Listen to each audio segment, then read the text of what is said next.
साल 2025 का आखिर था और दिसंबर की शुरुआत। इंटरनेट पर 19 मिनट 34 सेकंड की एक वीडियो वायरल होती है।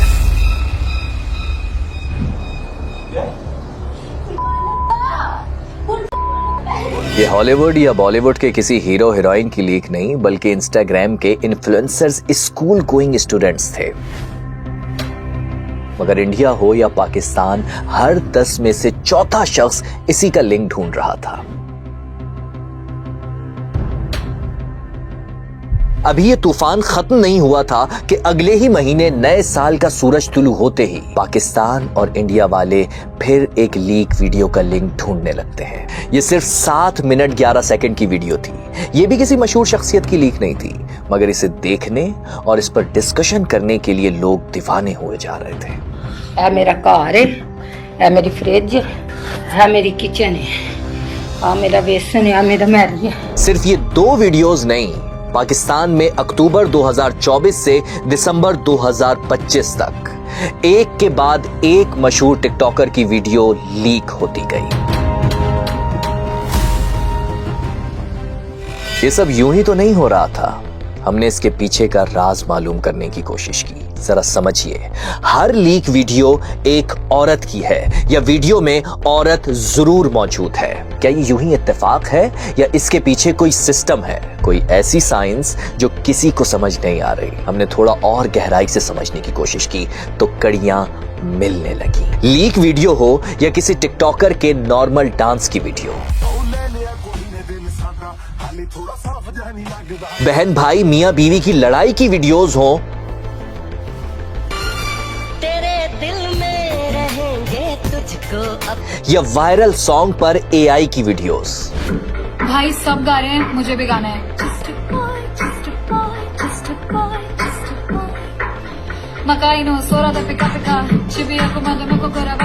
अभी तक हमने यही पढ़ा था कि अटेंशन इज मनी, लेकिन रिसर्च और इन किताबों के निचोड़ ने सोच ही बदल दी। सबके पीछे एक ऐसी इंडस्ट्री नजर आई जो पाकिस्तान ही नहीं, इंडिया, जापान, कनाडा, बर्तानिया की जीडीपी से भी कहीं ज्यादा बड़ी है। तकरीबन $7 ट्रिलियन की इंडस्ट्री। कैसे?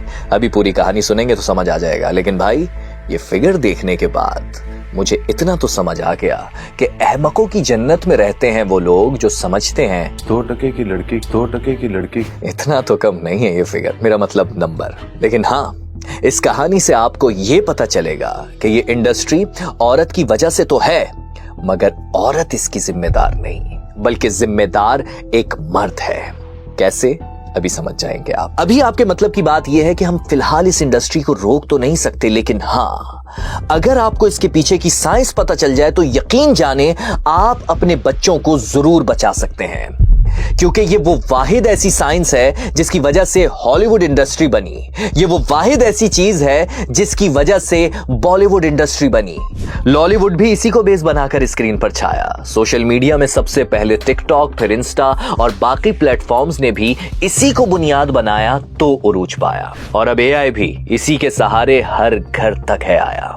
तो क्या है ये साइंस? वो जिसे गली कूचों में लोगों ने महज ठरक कहकर टाल दिया, मगर जो इस साइंस को समझ गए उन्होंने $1 मिलियन का बिजनेस संभाल लिया। सयानों ने इसे नाम दिया है मेल गेज इकोनॉमी का।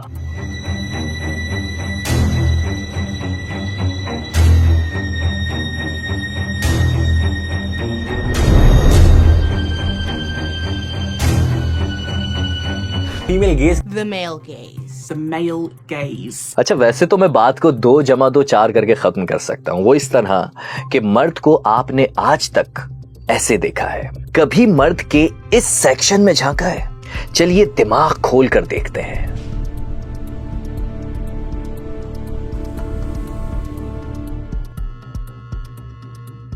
जी हां, रिसर्च बताती है कि 54% मर्द रोजाना औरतों के बारे में सोचते हैं, 43% मर्द कभी कभार सोचते हैं और 4% ऐसे हैं जो बहुत कम सोचते हैं। यानी हर 100 में से 96 मर्द ऐसे हैं जिनके जहन में ये चल रहा होता है।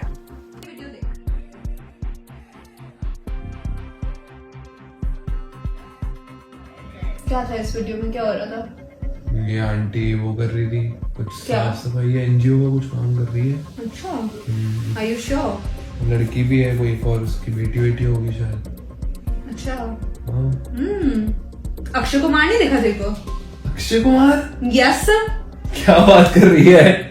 साले, ये अक्षय कुमार नहीं देखा देखो? अब सवाल ये उठता है, क्या मर्दों के जहन में ये सब ख्यालात खुद आते हैं या सिनेमा, टीवी और सोशल मीडिया यानी स्क्रीन की वजह से ये सब है? इसका जवाब अभी दूंगा, लेकिन पहले जरा ये तो देख लें कि अपनी सोचों में खवातीन को सवार रखने वाले मर्द मर्दों के ही मजमे में एक खातून को बिठाकर क्या सवाल करते हैं। वो सारी लड़कियां इनको देख के टिकटॉक पे नाचना लग गई हैं। क्या ये वही काम है जैसे वो सारी शादियों में तो वाइफ आके नाचती है? कैसा घटिया सवाल है ये आपका। जाहिर बात, अगर 50-60 हजार बंदा बैठ के देख रहा है तो ये तो वो बंदा बताए ना कि वो क्यों बैठा हुआ है। जो बड़ा बेस्ट सेलिंग कंटेंट है ना, वही सेलेबल तो कह रहे कंटेंट हैं ना। यही है। जी बहुत नाजुक सूरत हाल है। सूरत हाल वाकई नाजुक है, क्योंकि इन बेचारी टिकटॉकर्स को पता ही नहीं कि वो जो कर रही हैं वो खुद नहीं कर रही, बल्कि उन्हें ये सब करने पर मजबूर कर दिया गया है। लाइल्म है वो तो हकीकत से, तभी एक वाहियात से सवाल का पैथेटिक सा जवाब दिया। क्या करूं, 25,000 की नौकरी करूं? हो जाता मेरी बहन की शादी, हो जाती मेरी भाई की शादी, मेरे बाबा का बाईपास का ऑपरेशन हो जाता। अब आप कहेंगे कि मौसम की तो सोच ही बदल गई, वीडियो बनाई डिजिटल चकला और अब टिकटॉकर्स को बेचारा कह रहा है। भाई, पढ़ने से, नई दरियाफ्त से सोच अपडेट भी होती है, जो कि मैं आपकी करना चाहता हूं। एक बहुत बड़ी ऐसी साजिश से पर्दा उठाना चाह रहा हूं जो मगरिब से चलकर यहां आई है और हमें पता ही नहीं। समझाता हूं आपको, ये देखिए। रस भरे रसीले आमों से बना इसका हर घूंट लगे आम की बाइट जैसा। कभी सोचा है कि आम का जूस बेचने के लिए कैटरीना को सिलेक्टिव रोल प्ले करते क्यों दिखाया गया? अच्छा, कभी ये सोचा है कि GTA, need for speed, puzzle games, बाकी कई गेम्स में लड़की की क्या जरूरत, वो भी ऐसे कपड़ों में?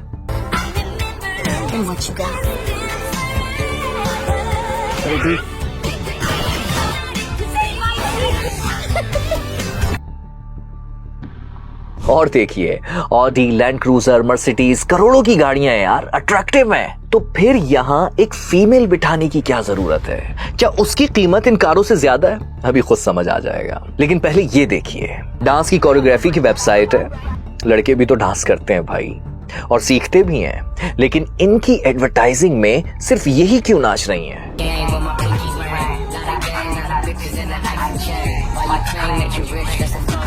और तो और मर्दों की शेविंग की एडवर्टाइजिंग में औरत का क्या काम?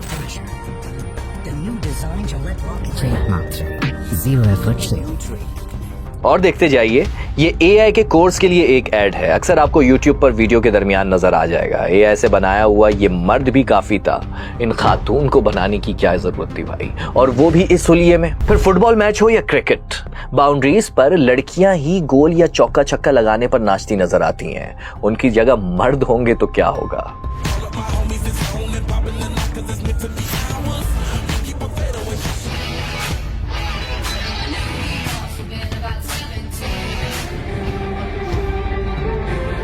बल्कि स्टेडियम में कैमरामैन का फोकस भी सिर्फ लड़कियों पर ही रहता है, बल्कि जितनी खूबसूरत लड़की होगी फोकस उतना ही ज्यादा होगा। अब ये देखिए।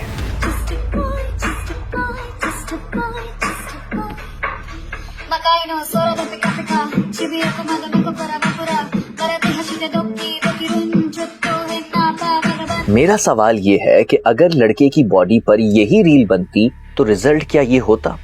छोड़िए इसे भी।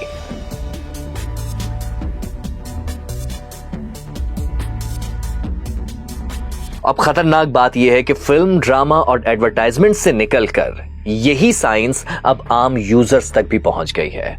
कहीं बिला वजह छोटी उम्र के बहन भाइयों की वीडियोस फेसबुक पर वायरल हो रही हैं और कहीं मियां बीवी की ऊट पटांग हरकतें। मैं कैसी लग रही हूँ आप लोग कमेंट करके जरूर बताइएगा।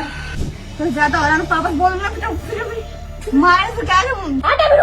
चलिए, अभी तक मैंने आपको जो कुछ बताया है उसमें एक मुकम्मल औरत दिखाई जा रही है, लेकिन एक वेबसाइट तो ऐसी भी है जहां सिर्फ औरत का पांव देखने के लिए ही हजारों डॉलर पे करते हैं मर्द। इस सब का मतलब समझ आया आपको? हम सब ने मिलकर औरत को एक इंसान से प्रोडक्ट में बदल दिया है और इसी पर बेस करती है मेल गेज इकोनॉमी। अभी साबित करता हूं, लेकिन लगे हाथों यहां औरत मार्च वालों से जरा सवाल करता जाओ। क्यों भाई, यहां मेरा जिस्म मेरी मर्जी का नारा क्यों नहीं लगाते? औरत के जिस्म को बाकायदा प्रोडक्ट बना दिया गया है, मगर ये सो कॉल्ड औरत के राइट्स के लिए लड़ने वाले खामोश हैं। जानते हैं क्यों?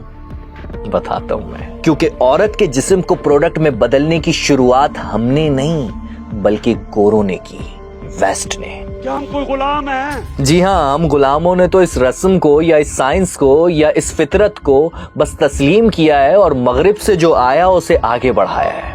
ये सब शुरू कैसे हुआ, ये जानने के लिए सन 1911 में जाना होगा, जब हॉलीवुड वजूद में आया। अच्छा, अब ये भी एक बड़ी ड्रामाई कहानी है। आपको पता है हॉलीवुड वजूद में आने की सबसे बड़ी वजह थे ये साहब, थॉमस एडिसन। जी बिल्कुल, ये वही हैं जिन्होंने बिजली का बल्ब बनाया। लेकिन ये सिर्फ साइंटिस्ट नहीं थे, ये बिजनेसमैन भी थे। इनकी अमेरिका के न्यू जर्सी में एक लैब थी, वहीं पर फिल्म कैमरास और बाकी इक्विपमेंट्स भी बनते थे। अब सीन ये था कि इन्होंने कैमरा टेक्नोलॉजी के पैटेंट्स ओन किए और फिल्म इंडस्ट्री पर अपनी मोनोपोली कायम कर ली। मतलब कोई भी फिल्म मेकर इनको लीगल रकम दिए बगैर मूवी नहीं बना सकता था।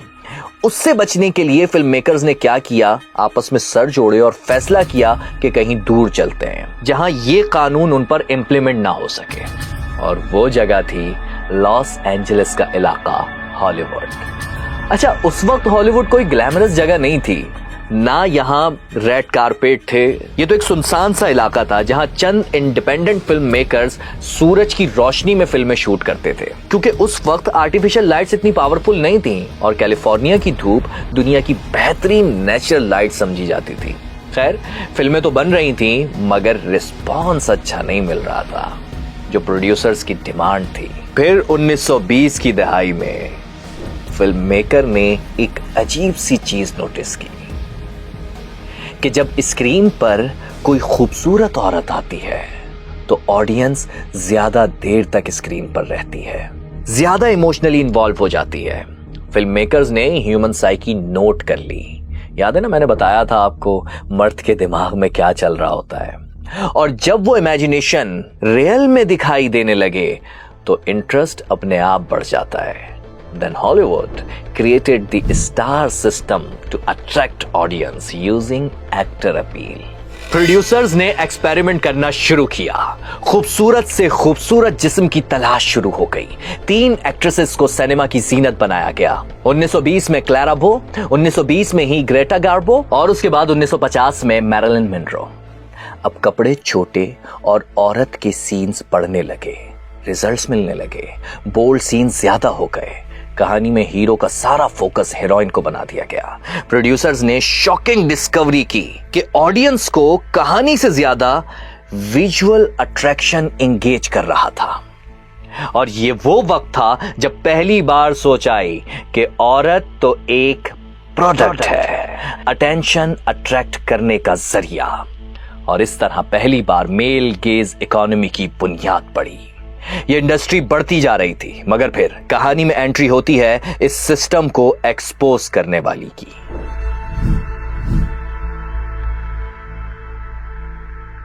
बर्तानिया के एक एकेडमिक जर्नल में एक रिसर्च पेपर पब्लिश हुआ जिसका टाइटल था visual pleasure and narrative cinema.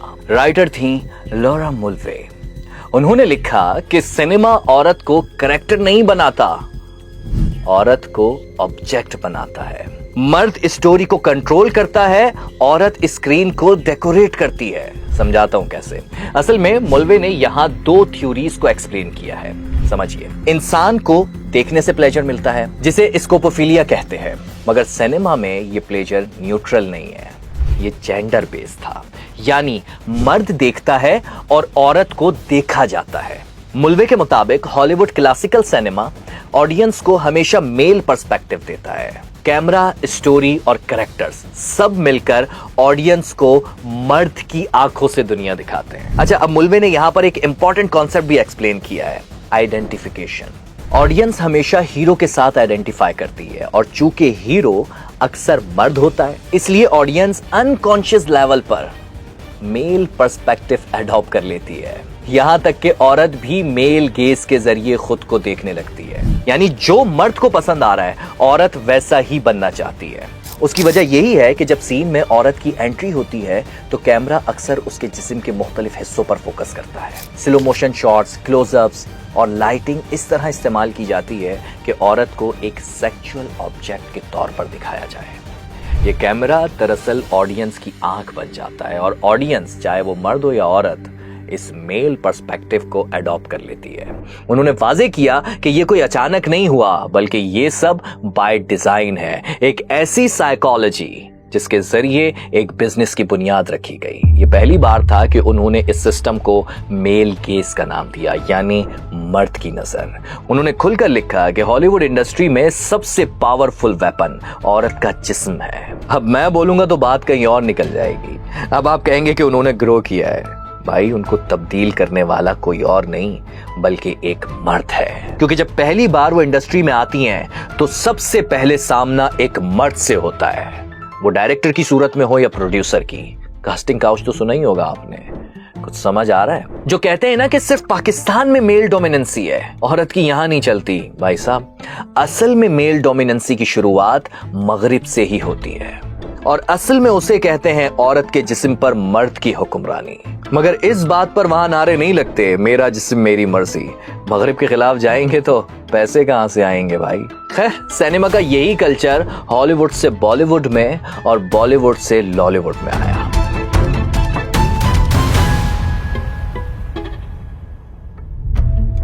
हाँ, जानता हूं यहां आते आते बहुत ही चीप हो गया, मगर क्या करें। लेकिन हाँ, अगर स्टैट्स देखें तो ओवरऑल सिनेमा इंडस्ट्री सिर्फ इस एक फॉर्मूले से, मेल गेज के फॉर्मूले से $100 बिलियन की इंडस्ट्री बन चुकी है।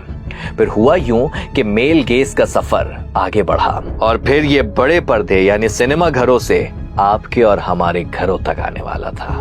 ये 1950 की दहाई थी कि घरों में टेलीविजन आ रहा था, जिसके साथ एडवर्टाइजिंग इंडस्ट्री भी बनी। अच्छा, प्रोडक्ट कंपनीज के पास पहले ही एक फॉर्मूला रेडी था कि अगर एक औरत फिल्म को प्रॉफिटेबल बना सकती है तो प्रोडक्ट को क्यों नहीं।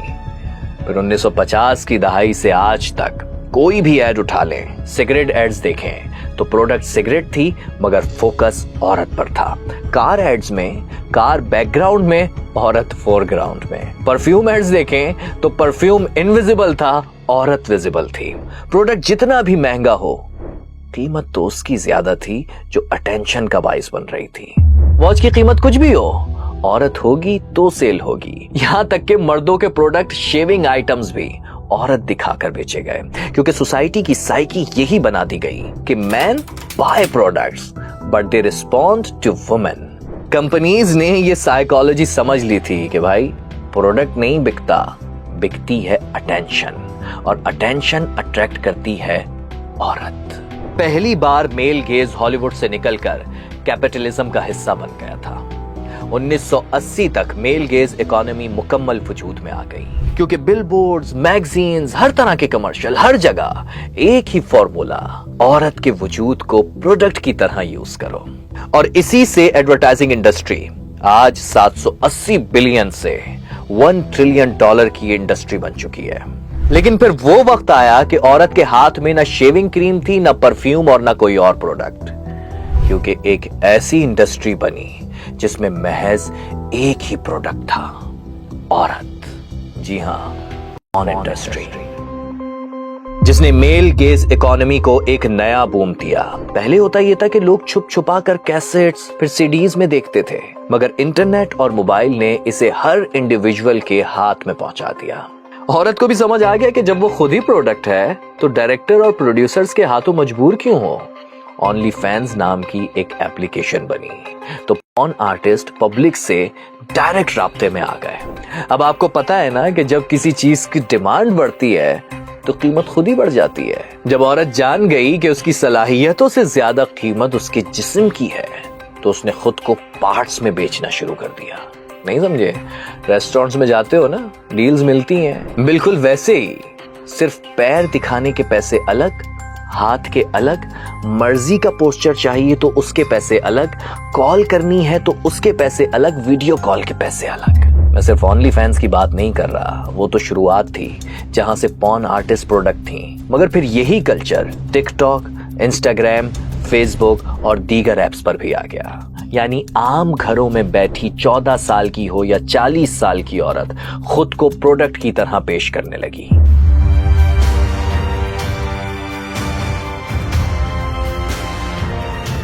असल में किसी की बीवी अगर सोशल मीडिया पर बिला वजह नाच रही है तो वो अपने शौक से नहीं कर रही, बल्कि उसके पीछे वही मेल गेज साइंस है। यानी उसके दिमाग में ये चीज मुंतकिल हो गई है कि वो ये करेगी तो ही मर्द की आंखों को तस्कीन देगी, तो ही उसे लाइक्स और कमेंट्स मिलेंगे। असल में ये कोई इंडिपेंडेंसी नहीं, बल्कि आज भी औरत मर्दों के इशारों पर नाच रही है। कुछ साइंस समझ आई, इसीलिए मैंने कहा था कि बेचारी टिकटॉकर्स।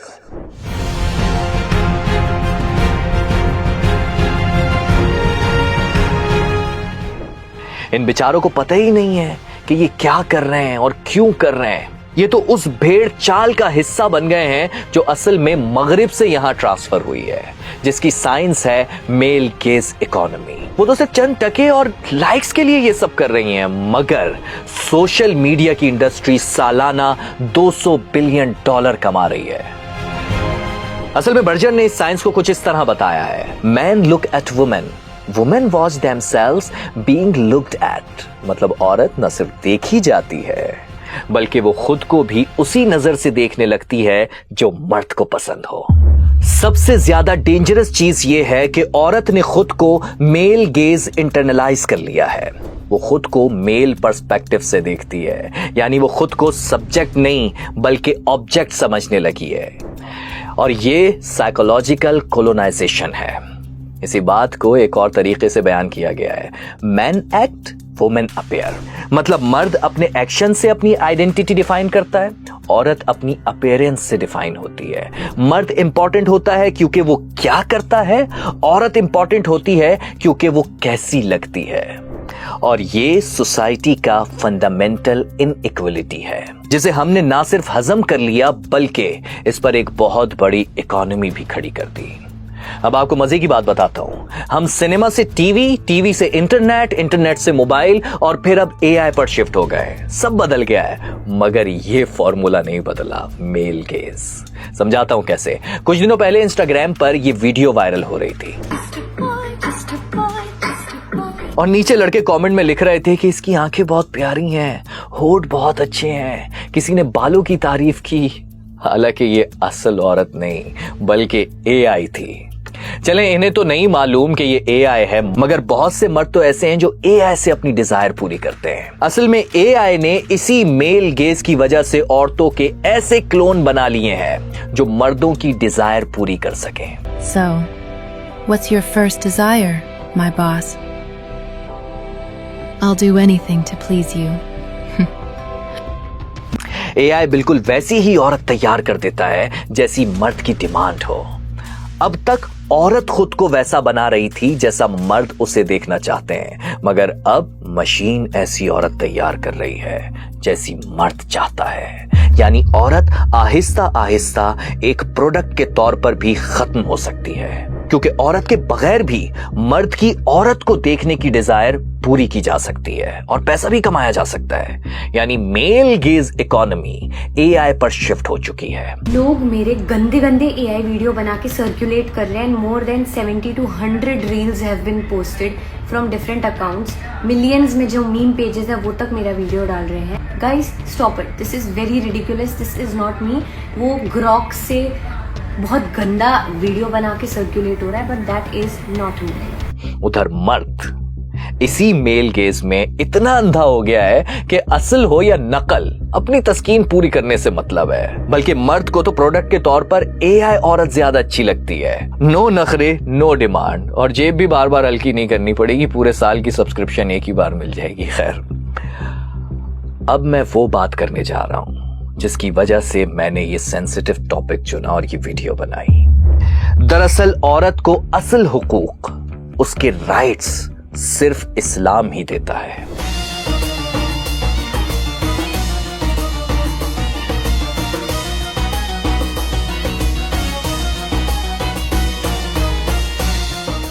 ये औरत का हक ही है कि कहा गया है कि उसे 7 पर्दों में बनाया गया है। ये औरत का हक ही है कि कुरान में पहले मर्दों को हुक्म दिया गया कि अपनी निगाहें नीची रखो। ये औरत का हक ही है कि इस्लाम ने उसके प्रोटेक्शन के लिए बाप, भाई, शौहर जैसे रिश्तों का नेटवर्क बनाया और उन्हें हुक्म दिया कि वो औरत को खुश रखें। इस्लाम ही है जिसने बेटी को रहमत, माँ को जन्नत और बीवी को निफ्स ईमान करार दिया।